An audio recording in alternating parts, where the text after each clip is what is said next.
Hey, Sean, were you able to make the call? Yeah. Can you hear me okay? Because I have you on speaker. Oh, no problem. Yeah, I can hear you just fine. Awesome. Great.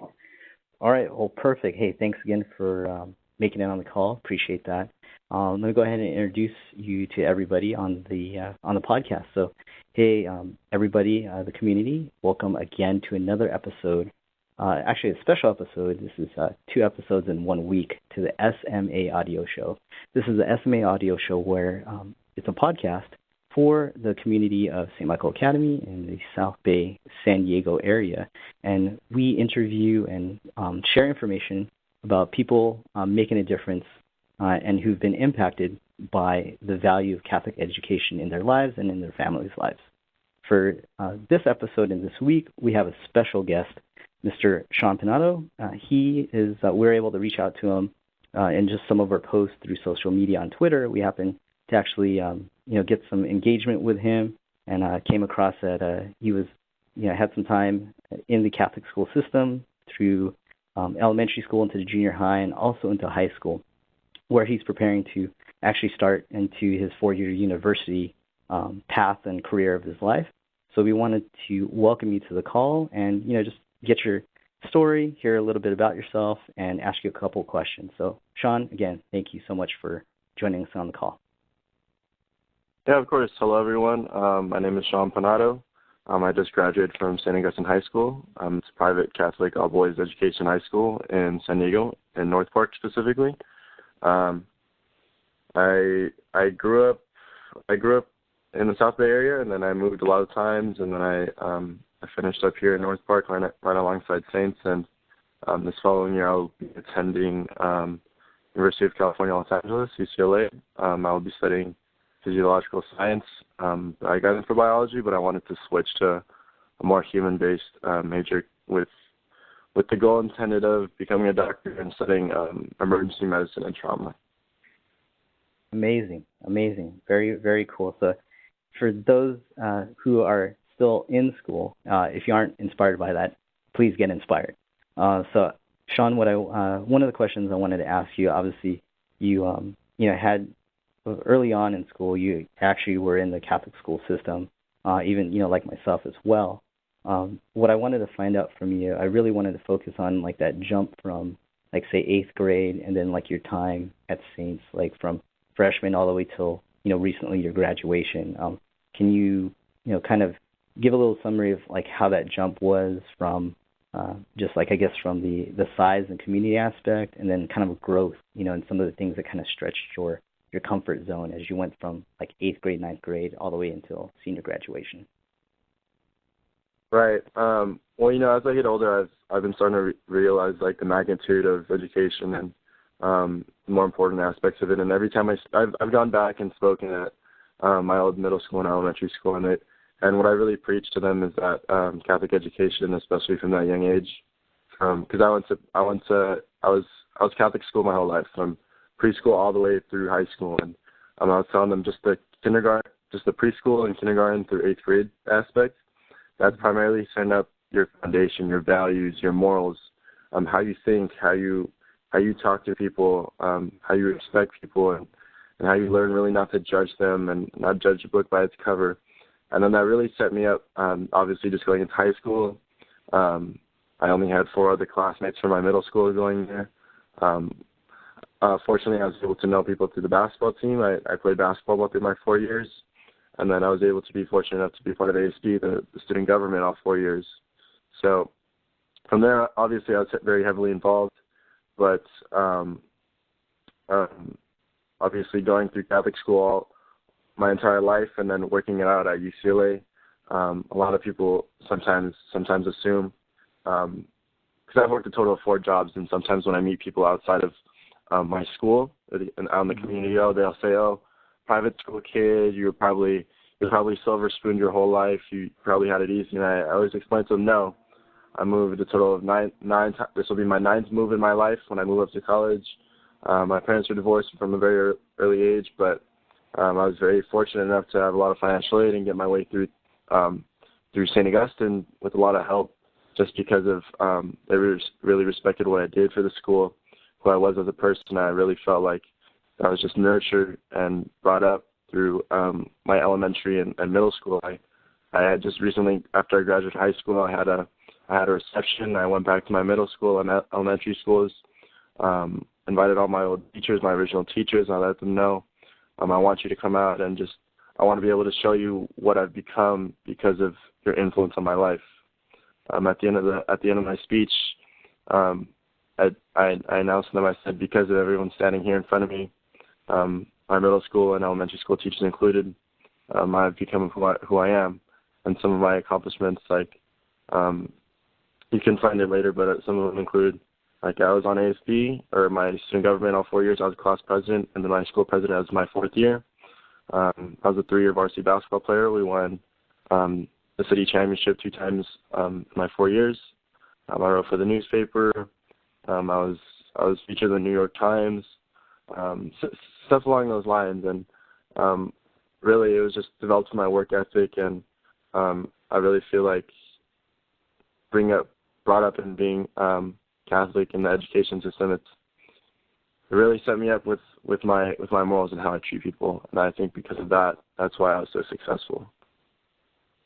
So true. When I was listening to you share your story right now, there's a sense, or kind of like a theme that I get of gratitude, like a sense of gratitude of the opportunities that you had, and nothing was really given to you. You had to work for it or what have you. If you could share, I guess, your sense or a definition of gratitude for students who are maybe in Catholic school right now, as they're going from grade, promoting from grade to grade. Maybe that confidence isn't there, or they're going through some other situations at home, or just health-wise, or what have you, life. But it seems like that sense of gratitude helped ground you along with those other tools in your sports system. Can you kind of delve into your sense of gratitude or your definition of it? Right. Yeah. Definitely. A lot of people ask me as I'm going to college if I'm excited, and I always say, of course I'm excited, but I'm also very, very sad at the same time, because when you learn to appreciate everything, it just makes it that much harder for you to become detached from it. When you appreciate everything that's in front of you, it makes it harder for you to leave it, and that's what I really try to do every day. It's just appreciating the simple things and not taking anything for granted. From a more personal sense, like I said, when I made that transition from middle school to my freshman year, in February 2014, my freshman year, I was 15 years old. My father happened to pass away. He had a heart attack right in front of me, and it was through my friends in the community, specifically in the Catholic community, that were really there for me. My 4 years at Saints, they were constantly supporting me, letting me know they were there for me. My middle school friends, elementary school friends, they all reached out to me constantly.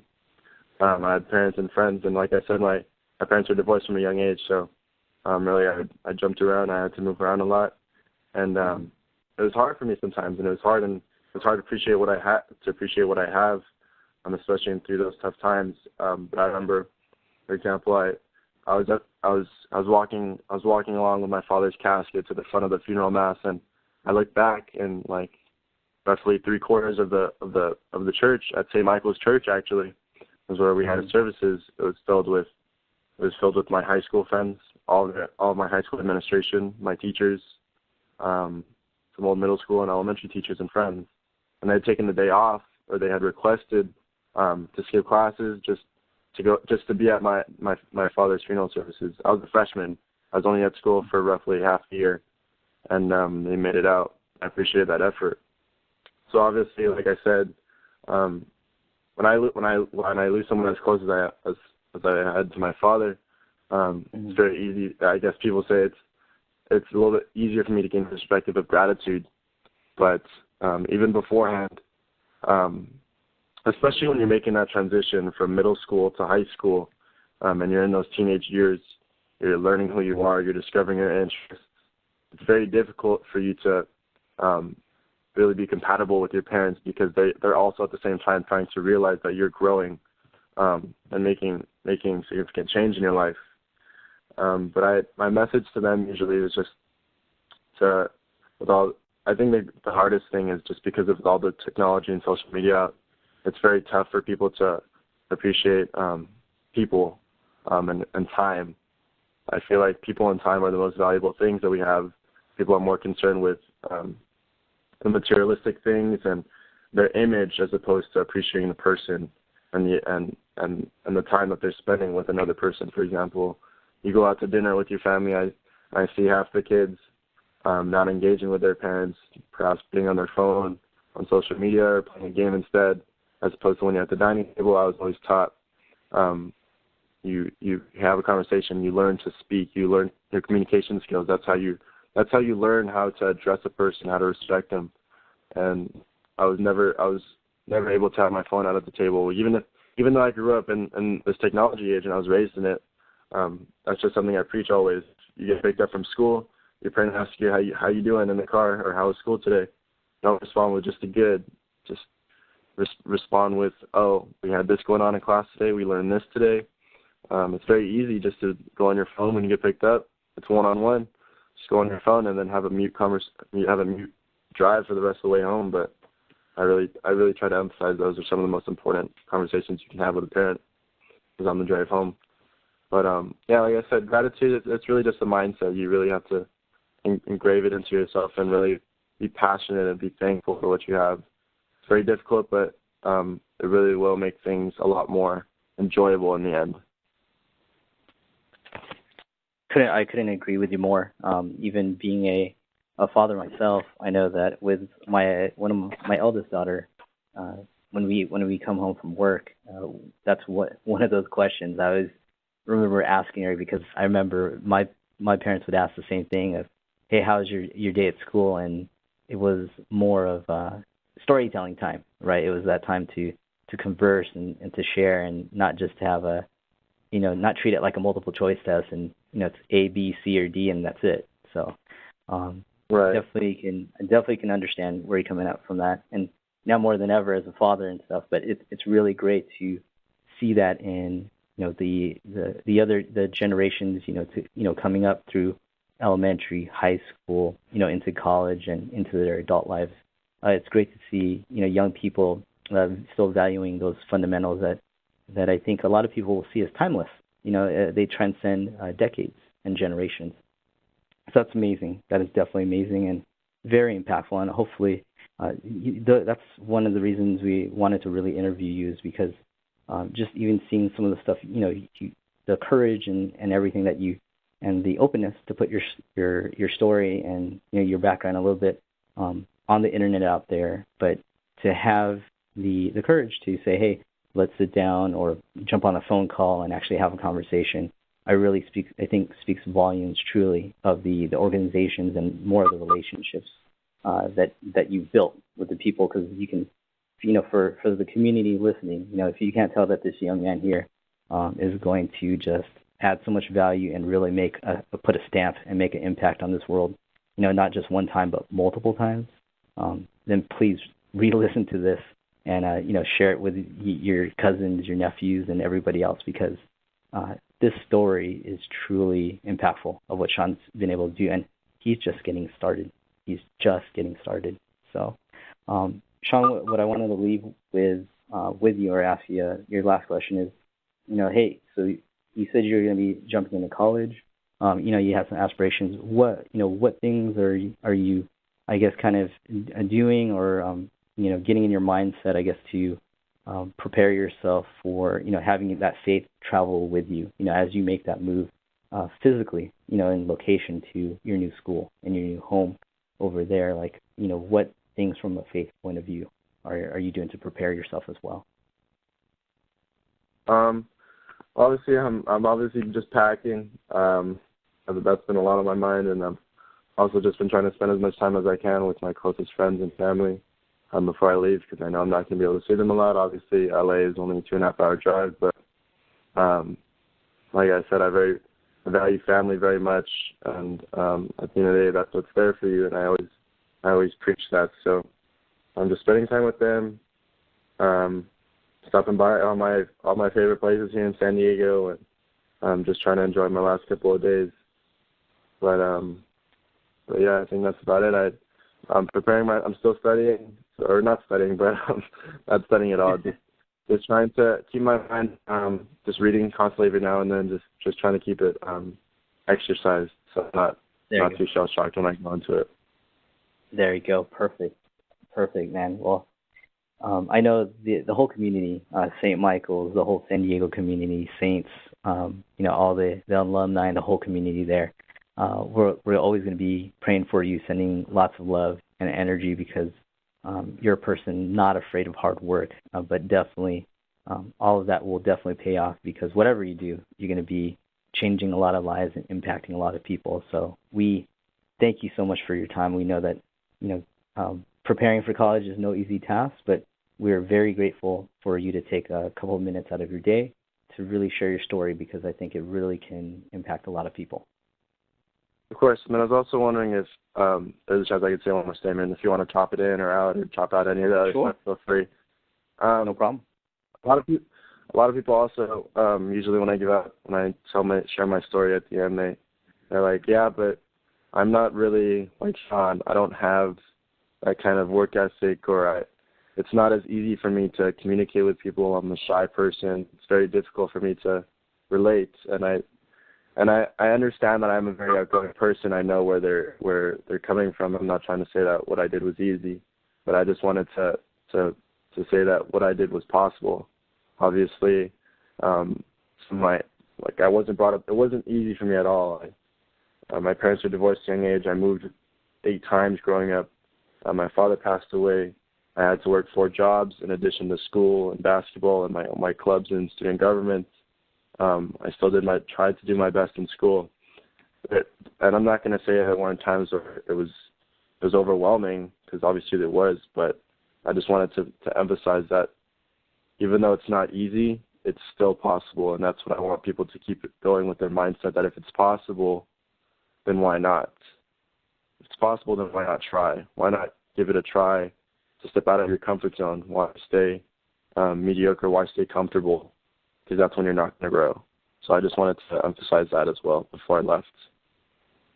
Oh, no, well, nothing's getting cut on that part, definitely, for sure. And I can, myself, along with a lot of my peers and friends and classmates from, St. Michael's and at church and in my community and my neighborhoods, that's a very common theme for those who are making a difference. And it doesn't have to be something big where, they found Facebook or something huge like that, but they're making a difference in what they've found, best for them. And, it's either their community or their family or their workplace, or, another part of the world is benefiting from them seeing a little bit of that dream or that uncomfortable spot and saying, yeah, exactly like what you said, instead of why, or I'm not sure if I can do it, and just flipping the script and saying, well, why not? Because, even if you don't necessarily get there, you'll still discover a lot of stuff in the process of getting there. And who knows, it might bring you onto something new that you never thought about. So that's definitely awesome. Very, very cool. All right, sir. Well, I'm gonna. We thank you again. Thank you so much. Thank you so much. And we're gonna go ahead and, I guess, end the call there. I want to thank everyone for listening in. To the podcast. Definitely, we'll be sharing this on the website, on Facebook. We're actually going to be reaching out to to Saints. We'd love to share this with them, because they can see, hey, another great person that their school and their community have helped mold or prepare another great young man for impacting the world. So we thank them, and we thank you, and we thank everybody else for listening. We'll hear you again next week on the SMA audio show. Thanks again. Thanks, Mark. Thank you. Thank you. Thanks. Bye.